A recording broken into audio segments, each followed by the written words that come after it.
Oke, bismillahirrahmanirrahim. Baik teman-teman, di sini saya akan menentukan faktor koreksi diamagnetik dari senyawa FAS atau ferroamonium sulfat yang merupakan garam rangkap dari amonium sulfat dan besi sulfat. Nah, faktor koreksi diamagnetik ini akan digunakan sebagai salah satu komponen dalam perhitungan kerentanan magnetik yang bertujuan untuk menentukan sifat kemagnetan dari senyawa ini. Nah, untuk menentukan faktor koreksi diamagnetiknya, kita bisa menggunakan data konstanta koreksi diamagnetik yang udah kita punya gitu. Misalkan dari database yang kita punya. Nah, di sini saya udah punya file database-nya. Kita buka saja. Nah, di sini saya udah punya konstanta koreksi diamagnetik yang dari kation, anion, dan molekul. Nah, kita bisa copy tabel ini secara langsung gitu ya ke Excel, namun cara seperti itu kurang rapi dan perlu dirapikan ulang gitu oleh kitanya, maka saya akan mengubah file PDF ini ke Microsoft Word. Makanya kita buka dulu file database-nya, kita klik kanan, kemudian kita tahan. Kita klik kanan, tahan, terus pindahkan ke Word. Nah, di sini ada blank dokumen, kita masukkan aja ke blank dokumennya ya. Nah, oke, harusnya tadi PDF-nya ditutup dulu. Kita klik OK saja. Kita exit. Nah, di sini kita udah dapat formatnya dalam bentuk Microsoft Word. Kita tinggal copy aja ya tadi yang kita butuh.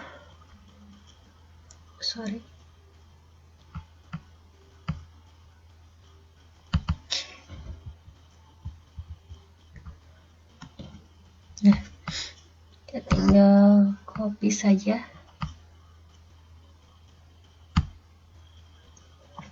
Copy dan kita pindahkan ke Excel. Kemudian kita paste. Oke. Nah, di sini kita udah dapat ya kation, anion, dan molekulnya gitu. Dan ini udah rapi, jadi kita nggak perlu ubah-ubah lagi.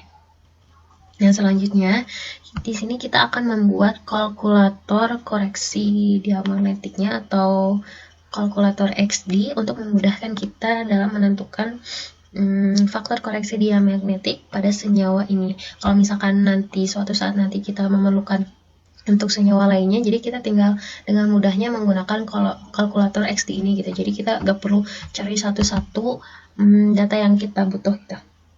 Nah, karena di sini senyawa FAS itu tersusun dari kation NH4, kation besi, kemudian anion sulfat, dan molekul H2O, maka kita buat kalkulator XD-nya dengan di sini kation. Kita tulis kation. Nah, karena kationnya ada 2, kita tulis lagi di sini kation. Kemudian anion dan molekul. Dan di sini kita tulis nilainya, kemudian jumlah dari molekul ini gitu ya. Misalkan NH4 molekulnya ada 2, nanti dikalikan dan ini hasil. Dan di sini nanti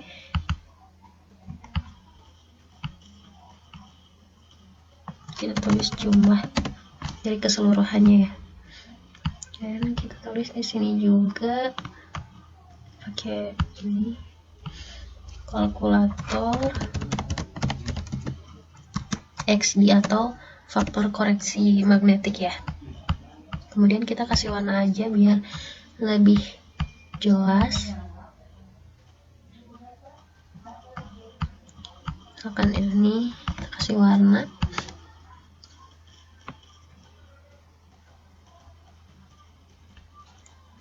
kita pakai warna abu saja. Di sini juga. Oke, dalam membuat kalkulator ini, karena kita ada kation nih, dan kationnya ada beberapa gitu ya, kita jadikan satu gitu di dalam format kation ini. Misalkan dengan cara kita mengklik kation sebelah sini, kemudian kita pindah ke data, dan kita ke data validation.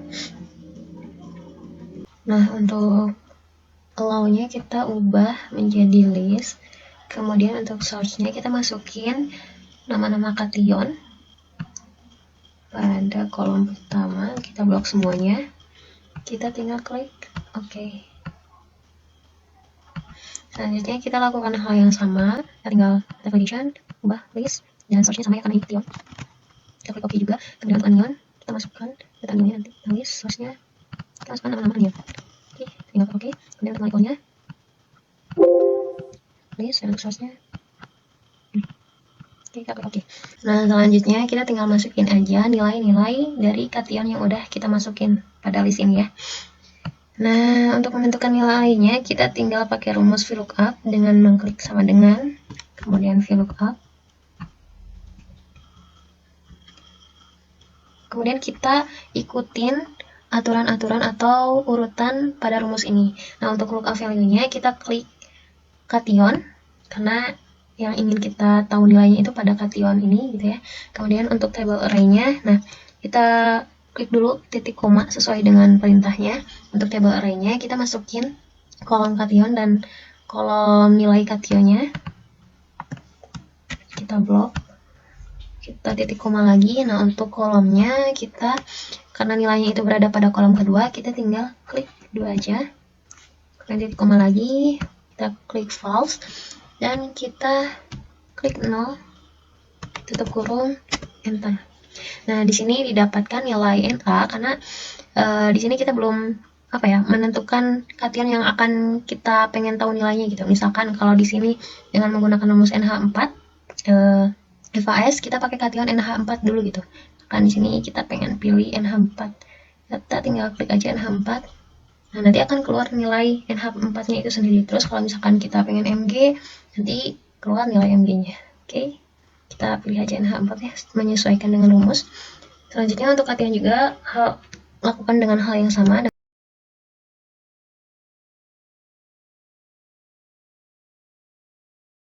Kemudian untuk anionnya lakukan yang sama juga, VLOOKUP anion, table array-nya itu ini. Kemudian untuk kolomnya, karena nilainya pada kolom kedua yang kita blok, kita klik dua lagi, titik koma, false, 0, tutup kurung. Untuk melakukannya juga sama.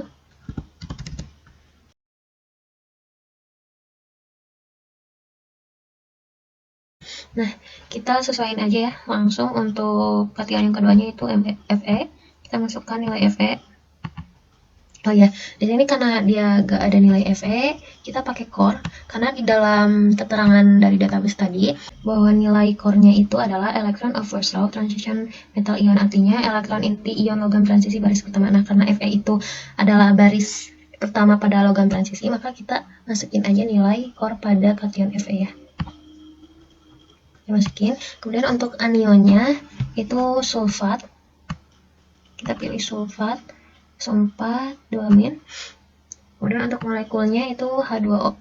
Kita pilih H2O. Oke. Nah, di sini jumlah itu adalah jumlah penyusun molekulnya gitu. Misalkan di sini NH4, jumlah penyusunnya ada 2, kita klik 2. Kemudian di sini untuk Fe 1. Dan untuk S4 itu ada 2, kemudian untuk H2 itu ada 6. Nah, untuk hasilnya kita tinggal kali saja menggunakan rumus ini sama dengan kita masukkan nilainya, kemudian kita kali 2, kemudian kita enter. Selanjutnya kita tinggal drag saja. Oke. Dan untuk di sini Nah, untuk jumlahnya kita tinggal jumlahkan saja pakai rumus sum. Terus kita masukin hasilnya, tutup kurung, enter. Nah, ini untuk nilai faktor koreksi jam magnetik dari senyawa FAS. Nah, sebenarnya untuk nilai faktor koreksi jam magnetik ini itu berguna untuk memastikan bahwa data yang dihasilkan itu lebih akurat dan memungkinkan identifikasi yang lebih tepat terhadap senyawa-senyawa yang akan dianalisa nanti. Oke, mungkin cukup sekian untuk penentuan faktor koreksi diamagnetik. Terima kasih.